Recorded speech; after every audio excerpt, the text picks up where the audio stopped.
இரண்டாம் சரபோஜி மன்னர். இவரோட காலம் 1777 to 1833.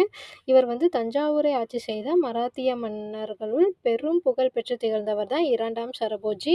இவர் பிறந்தது 1777 செப்டம்பர் 24 மராத்திய பான்ஸ்லே குலத்தில் பிறக்கிறாரு. இந்த பான்ஸ்லேக்கள் யாருன்னா சத்ரபதி சிவாஜியோட ஒன்றுவிட்ட சகோதரர் வெங்காஜியோட வழிவந்தவர்கள் தான் இந்த பான்ஸ்லேக்கள் அப்படிங்கிறவங்க.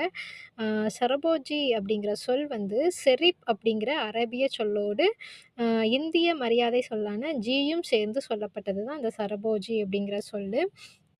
சரபோஜி மன்னர் 1798 ஜூன் 29 ஆங்கிலேயரோட ஆதரவோடு தஞ்சாவூரோட மன்னர் ஆகிறாரு. எப்பனா 1798 ஜூன் 29. இரண்டாம் சரபோஜி கர்நாடக சங்கீதத்தில் மேலை நாட்டு இசைக்கருவிகளான கிளாரினட், வயலின் ஆகியவற்றை அறிமுகப்படுத்துகிறாரு. இசை மும்மூர்த்திகளான தியாகராஜர், முத்துசாமி தீட்சிதர், சியாமா சாஸ்திரி ஆகியோர் சரபோஜியோட சமகாலத்தவர் என்பது இங்கே குறிப்பிடத்தக்கது. இந்த இரண்டாம் சரபோஜி மன்னர் சிறந்த ஒரு எழுத்தாளராகவும் திகழ்ந்திருப்பார். அவர் எழுதிய நூட்கள் குமார சம்பவகாம்பு, முத்ரா ராக்ஷஸ்யா, தேவேந்திர குறவஞ்சி இதெல்லாம் இரண்டாம் சரபோஜி மன்னர் எழுதியிருப்பார்.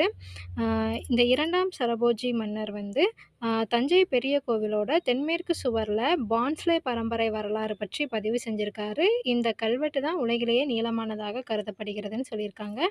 சரபோஜி அரச ஆசிய சங்கத்தில் உறுப்பினராக இருந்தார் என்பது இங்கே நினைவு கூறத்தக்கதுன்னு சொல்லியிருக்காங்க. சரபோஜி மன்னர் 1832 மார்ச் 7 உயிர் நீத்தார். அவரோட இறுதி ஊர்வலத்தில் 1,00,000 பேர் கலந்து கொண்டாங்க. சரபோஜியோட இறுதி ஊர்வலத்தில் கலந்து கொண்ட வெளிநாட்டு சமய பரப்பாளர் யாருன்னா ரெவரண்ட் ஹீபர் பாதிரியார். ரெவரண்ட் ஹீபர் பாதிரியார் இவர் என்ன சொல்லியிருக்காருன்னா, நான் பல முடிசூட்டிய மன்னர்களை கண்டிருக்கிறேன். ஆனால் சரபோஜியின் நடையுடை போக்கு அரசுரிமை தாண்டிய உச்ச உயர்வுடையதாக இருந்தது.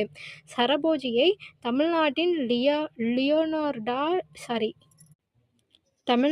லியோனார்டோ டாவின்சி என்று கூறலாம் அப்படின்னு சொன்னது ரெவரண்ட் ஹீபர் பாதிரியார்.